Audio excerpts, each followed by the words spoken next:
As ILM's visual effects supervisor, I got to collaborate really closely with the director, Jordan Vogt-Roberts, and really help define this character as something new and something that people haven't seen before.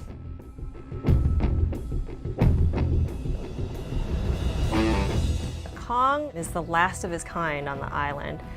He's almost a tragic character. The director really wanted to take some inspiration from the older films, the 33 Kong, and so a lot of the designs were initially informed by that. They didn't want him to be just a silverback. They wanted him to be a little more human for the audience to be able to empathize with him. Chris, who built Kong, really focused on putting almost half the detail in the head and face. To do that, we used HD geometry. We paid extra attention to the details.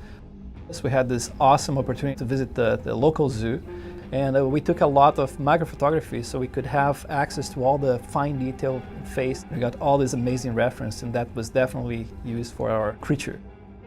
Of course, they want to come up with the best possible creature, and that's sometimes a lot of iterations in the game that we have to keep up all the time and rendering with the best possible quality. The eyes are the windows to the soul, and it's super important that we have the light correctly in there. Many of the scenes in the film had an emotional weight behind them that we had to deliver through Kong's performance, and without the luxury of him being able to speak or make traditional facial expressions, we were limited to having to create all of that emotional range just through Kong's eye performance. We take that animation, we have a muscle system built underneath the skin, and so based on that animation we simulate the muscles. So what you get from that is you can see how, say, a shoulder blade slides underneath. He's going in water, he's getting burned, there's a lot of volume, a lot of data to process.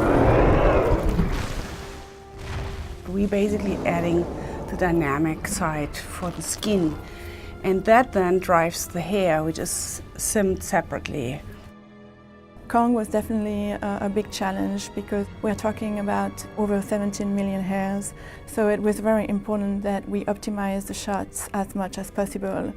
We knew early on that the best strategy would be basically breaking out the Groom to multiple artists, Ryan Gillis and myself, so that we could hit our schedule.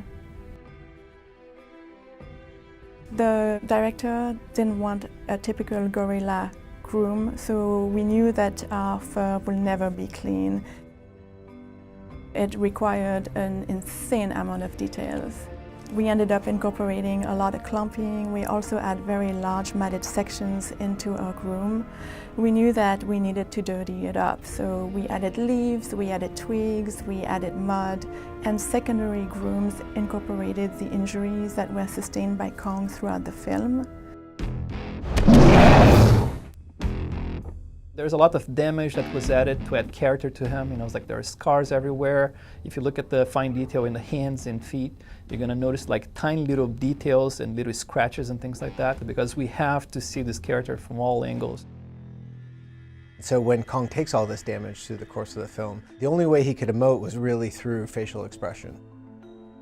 Scott Benza, who was the animation supervisor on the show, had a huge challenge in terms of how to communicate just how much of an impact this had on Kong. Yeah, we had an invaluable resource on the film in that Toby Kebbell came to ILM to provide the animators with facial performances for Kong that we could use for reference. It was really important to convey that Kong was a living, breathing, and most importantly, thinking creature in these scenes. It was really interesting to watch Toby go through a whole range of emotions that we were able to then put in the animator's hands to breathe that life into the character that you see in the film. For the scene in which Kong emerges from the fire, we have to cheat a lot because basically all the fire elements that were in position in frames, as the director wanted, were not providing the lighting effect on the face that the director wanted, so we had to resort to some trickery there. Oh dear. This was like a dream coming true. I mean, like every single modeler wants to do monster stuff. And on top of that, it's Kong. Kong was such a huge character, and it was such an awesome team effort. I think really just made him feel tangible.